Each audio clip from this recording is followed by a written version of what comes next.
वजह है कि संकट के समय सोना कम खरीदने, पेट्रोल बचाने, विदेशी सामान से दूरी बनाने की सलाह दी जाती है? जानिए पूरा आर्थिक गणित विस्तार में इस रिपोर्ट में। नमस्कार, आप देख रहे हैं सिटी पोस्ट लाइव। मैं हूं सृष्टि राज। जब भी दुनिया में युद्ध, आर्थिक संकट, तेल संकट या वैश्विक तनाव बढ़ता है, तब किसी भी देश की सरकार अपने नागरिकों से कुछ खास अपील करती है।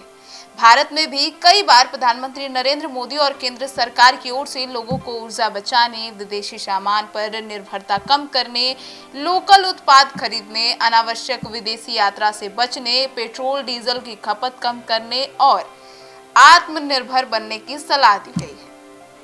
हाल के समय में सोशल मीडिया पर यह चर्चा तेज हुई है कि प्रधानमंत्री मोदी ने लोगों से सोना खरीदने से बचने, पेट्रोल गाड़ियां कम इस्तेमाल करने, विदेशी यात्रा कम करने और जरूरत पड़ने पर वर्क फ्रॉम होम अपनाने जैसी बातें कही गई है। अब इन बातों के पीछे केवल बचत नहीं है, बल्कि देश की अर्थव्यवस्था, विदेशी मुद्रा भंडार, तेल आयात, व्यापार घाटा और वैश्विक तनाव जैसी बड़े कारण जुड़े हैं। जी हाँ, आपको बता दें, अगर दुनिया में युद्ध लंबा चलता है तो तेल की कीमतें बढ़ती है या सप्लाई चेन टूटती है तो भारत जैसे बड़े आयात देश पर सीधा असर पड़ता है। ऐसे में सरकार चाहती है कि देश की नागरिक थोड़ी सावधानी बरते ताकि अर्थव्यवस्था पर दबाव कम हो। अब इस रिपोर्ट में हम विस्तार में समझेंगे कि भारत किन देशों से क्या क्या आयात करता है, सोना खरीदने से देश पर क्या असर पड़ता है, पेट्रोल कम इस्तेमाल करने की अपील क्यों की जाती है, विदेशी चीजों हटाने की बात क्यों होती है और सबसे बड़ा, युद्ध की स्थिति में भारत की अर्थव्यवस्था पर क्या प्रभाव पड़ सकता है।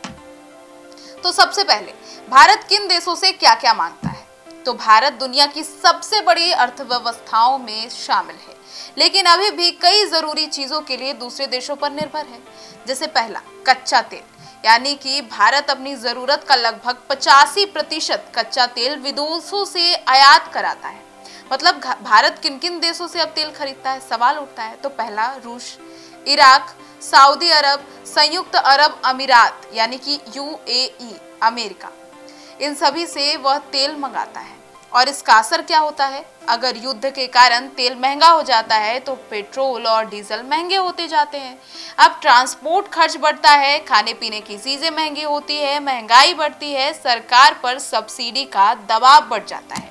यही वजह है कि सरकार समय समय पर पेट्रोल बचाने और सार्वजनिक परिवहन इस्तेमाल करने की सलाह देती है। दूसरा, सोना।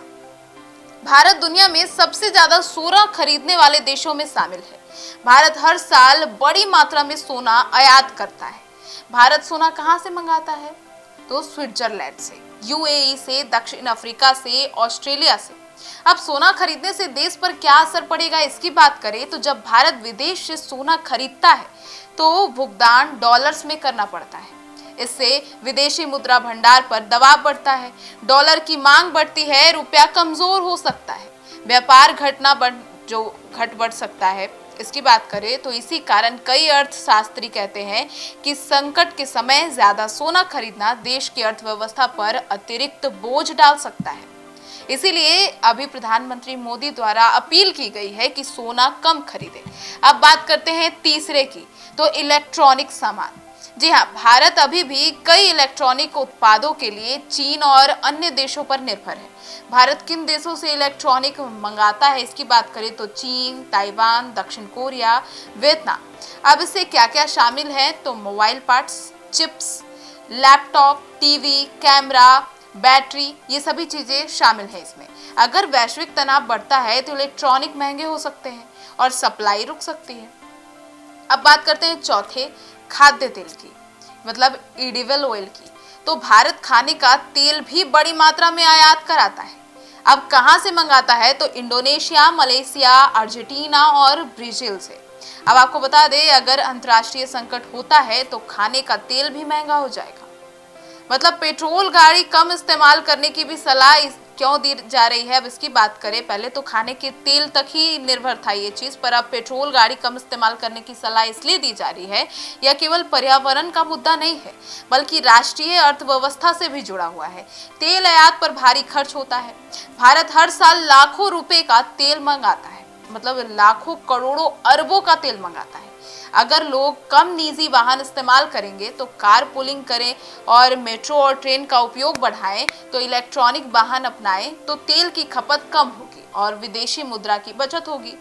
युद्ध के समय इसका महत्व और बढ़ जाता है। अगर पश्चिम एशिया में युद्ध हो जाए या फिर जो चल रही है, फिलहाल थोड़ी वर्ल्ड में टेंशन चल रही है, तो युद्ध हो जाए तो समुद्री रास्ते प्रभावित हो जाते हैं, तो तेल सप्लाई प्रभावित हो जाती है। अब तेल की कीमतें तेजी से बढ़ती है, पेट्रोल डीजल महंगे हो जाते हैं। अब इसीलिए सरकार पहले से ही लोगों को ईंधन बचाने की आदत डालने की सलाह देती है।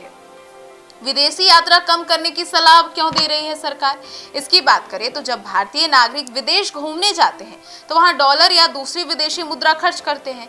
इससे देश से विदेशी मुद्रा बाहर जाती है। अगर आर्थिक संकट हो तो सरकार चाहती है कि विदेशी मुद्रा भंडार सुरक्षित रहे, जरूरी आयात के लिए डॉलर उपलब्ध रहे, अनावश्यक खर्च कम हो।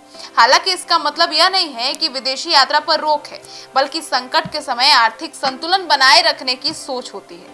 अब विदेशी सामान हटाने और लोकल उत्पाद अपनाने की बात क्यों कही जा रही है, इसकी बात करें तो प्रधानमंत्री नरेंद्र मोदी ने कई बार वोकल फॉर लोकल और आत्मनिर्भर भारत अभियान की बात कही है। अब इसके पीछे का कारण क्या है? पहला, देश में रोजगार बढ़ाने का। अगर भारतीय लोग भारतीय उत्पाद खरीदते हैं तो फैक्ट्री चलेगी, छोटे उद्योग बढ़ेंगे, रोजगार पैदा होगा, एमएसएमई सेक्टर मजबूत होंगे। अब दूसरे की बात करें तो आयात कम होगा। अगर विदेशी सामान कम खरीदा जाएगा तो डॉलर की बचत होगी, व्यापार घाटा जो है वो घटेगा और देश आर्थिक रूप से मजबूत होगा। तीसरे पॉइंट की बात करें तो युद्ध या संकट में सप्लाई बंद होने का खतरा भी कम हो जाएगा। अगर कोई देश सामान भेजना बंद कर देता है तो घरेलू उत्पाद देश को संभाल सकता है। अब रोजमर्रा की कौन कौन सी विदेशी चीजों पर भारत निर्भर करता है, इसकी बात करें तो भारत में इस्तेमाल होने वाली कई सामान्य चीजें विदेश सप्लाई करती है और विदेश पर निर्भर करती है, जैसे मोबाइल फोन और चिप्स।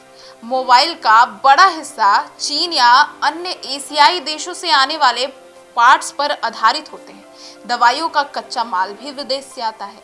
भारत दवा बनाने में मजबूत है, लेकिन कई दवाइयों का कच्चा माल चीन से लाता है। अब सोलर पैनल की बात करें तो भारत में सोलर सेक्टर तेजी से बढ़ रहा है, लेकिन काफी उपकरण चीन से ही आते हैं। अब खिलौने और इलेक्ट्रॉनिक एक्सेसरीज की बात करें तो कई छोटे उत्पाद विदेशी बाजारों से आयात होते हैं।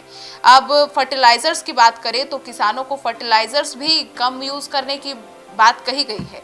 कृषि के लिए जरूरी कुछ उर्वरक और रासायनिक भी विदेशों से ही आते हैं।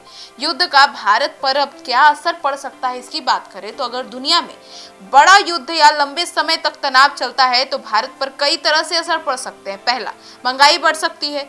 युद्ध के दौरान तेल महंगा होता है, ट्रांसपोर्ट महंगा होता है, जो खाद्य सामान है वो महंगे होते हैं, आयात महंगा होता है और इसका सीधा असर आम आदमी की जेब पर पड़ता है।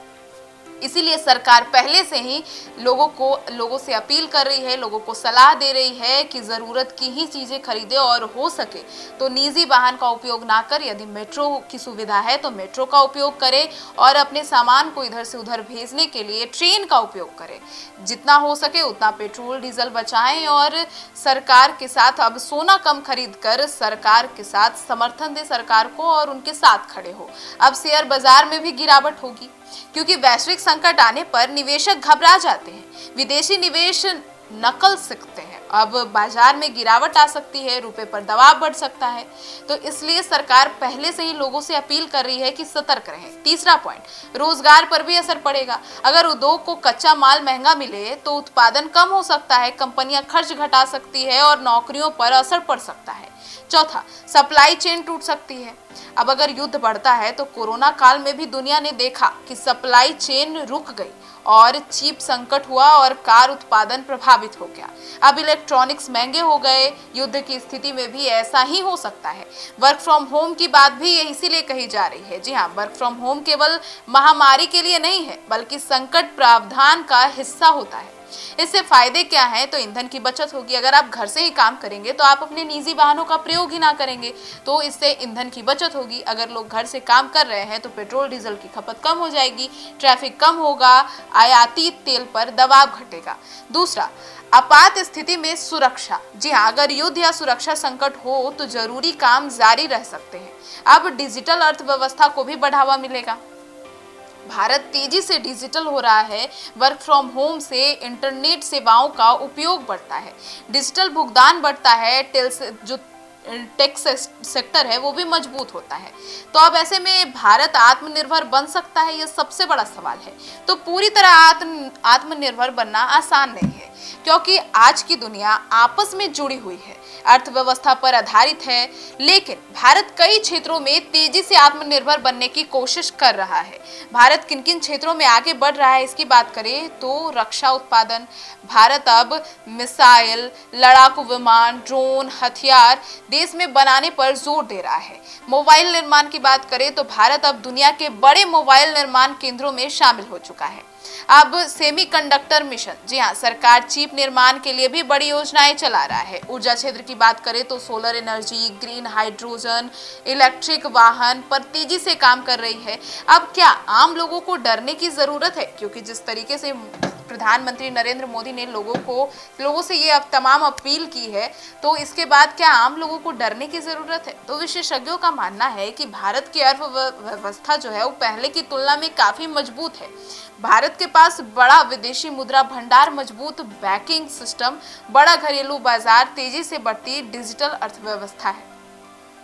अब लेकिन वैश्विक संकट का असर पूरी दुनिया पर पड़ता है, इसीलिए सरकारें पहले से ही सतर्क रहने की सलाह देती है। सरकार और नागरिक मिलकर क्या कर सकते हैं, अब इसकी बात करें तो सरकार के स्तर पर घरेलू उत्पादन बढ़ाना, तेल के वैकल्पिक स्रोतों ढूंढना और निर्यात बढ़ाना, रक्षा और तकनीकी में आत्मनिर्भरता, राजनीतिक रणनीति, तेल भंडार बढ़ाना और नागरिकों के स्तर पर जरूरत के अनुसार ईंधन उपयोग कराना, लोकल उत्पाद खरीदना, बिजली की बचत करना, डिजिटल सेवाओं का उपयोग करना, अनावश्यक आयातित विलासिता की चीजों को बचाना। और अब ये सभी चीजें कर कर आप कहीं ना कहीं सरकार का सहयोग कर सकते हैं, भारत की अर्थव्यवस्था को बचाने में अपना एक योगदान कर सकते हैं। अब भारत का व्यापार घाटा क्या होता है इसकी बात करें तो जब कोई देश जितना निर्यात करता है उससे ज्यादा आयात करता है तो उसे व्यापार घाटा कहा जाता है। अब भारत की बात करें तो तेल, सोना, इलेक्ट्रॉनिक्स ज्यादा आयात करता है। अगर आयात बहुत बढ़ जाए तो डॉलर की मांग बढ़ती है, रुपया कमजोर हो सकता है, महंगाई बढ़ सकती है। इसीलिए सरकार आयात कम करने और निर्यात बढ़ाने की कोशिश करती है। अब क्या सोना खरीदना गलत है? नहीं, भारत में सोना केवल निवेश नहीं है बल्कि सांस्कृतिक और परंपरा का हिस्सा है। शादी, ब्याह और त्योहार में इसकी खास भूमिका होती है। लेकिन आर्थिक संकट के समय विशेषज्ञ सलाह देते हैं कि अत्यधिक आयातित सोने की मांग कम हो, घरेलू निवेश बढ़े, पैसा उत्पादन क्षेत्रों में जाए ताकि अर्थव्यवस्था मजबूत हो सके। युद्ध के समय सबसे ज्यादा असर किन चीजों पर पड़ता है इसकी बात करें तो पहला तेल, जो कि हमने पहले भी आपको बता दिया, सबसे बड़ा असर तेल पर ही पड़ता है। फिर खाद्य सामान पर पड़ता है, अगर गेहूं या अन्य फसल उत्पादन देशों से युद्ध हो तो वैश्विक खाद्य संकट में पड़ जाते हैं। तीसरा, शिपिंग और समुद्री व्यापार, समुद्री मार्ग प्रभावित होने से जो सामान है वो देर से पहुंचता है और महंगा हो जाता है। अब टेक्नोलॉजी सेक्टर में भी इसका असर पड़ेगा, चिप और इलेक्ट्रॉनिक्स की सप्लाई प्रभावित हो सकती है। तो अब क्या भारत को विदेशी चीजें पूरी तरह से बंद कर देनी चाहिए? अब तो ये पूरे रिपोर्ट को सुनने के बाद आपको यही लग रहा होगा। तो विशेषज्ञ कहते हैं कि पूरी दुनिया अब ग्लोबल सप्लाई चेन से जुड़ी है, इसलिए पूरी तरह से विदेशी सामान बंद करना व्यवहारिक नहीं होगा। लेकिन जरूरी बात यह है कि अत्यधिक निर्भरता कम हो, भारत खुद उत्पादन बढ़ाए, जो रणनीति है क्षेत्रों में आत्मनिर्भर बने। यही आत्मनिर्भरता भारत का मूल उद्देश्य माना जा रहा है। तो कुल मिलाकर सोना कम खरीदने, पेट्रोल बचाने, विदेशी यात्रा है उसे सीमित करने, विदेशी सामान पर निर्भरता घटाने और लोकल उत्पाद अपनाने जैसी बातें केवल व्यक्तिगत बचत से जुड़ी नहीं है। इसके पीछे देश की अर्थव्यवस्था, विदेशी मुद्रा भंडार, तेल आयात, वैश्विक युद्ध, सप्लाई चेन और राष्ट्रीय सुरक्षा जैसे बड़े कारण होते हैं। अब भारत दुनिया की बड़ी अर्थव्यवस्थाओं में शामिल है, लेकिन तेल, सोना, इलेक्ट्रॉनिक्स और कई जरूरी चीजों के लिए अभी भी विदेशों पर ही निर्भर करती है। अगर वैश्विक तनाव बढ़ता है या युद्ध लंबा चलता है तो इसका असर भारत पर भी पड़ सकता है। इसीलिए सरकार समय समय पर आत्मनिर्भरता, ऊर्जा बचत और लोकल उत्पादों का बढ़ावा देने की बात करती है। वर्क फ्रॉम होम, डिजिटल सेवाएं, इलेक्ट्रॉनिक वाहन और घरेलू उत्पादन जैसे कदम भविष्य की आर्थिक सुरक्षा से भी जुड़े हुए होते हैं। अब आने वाले समय में भारत के सामने सबसे बड़ी चुनौतियां यही होगी कि वह वैश्विक अर्थव्यवस्था का हिस्सा बने रहे, और अपनी रणनीतिक जरूरतों में आत्मनिर्भरता कैसे बनाए। यही कारण है कि vocal for local, make in India और आत्मनिर्भर भारत जैसे अभियान केवल नारे नहीं है बल्कि लंबे आर्थिक विजन का हिस्सा माने जाते हैं। आपकी क्या राय है इन तमाम रिपोर्ट्स को सुनने के बाद? अपनी राय जरूर बताइएगा। धन्यवाद।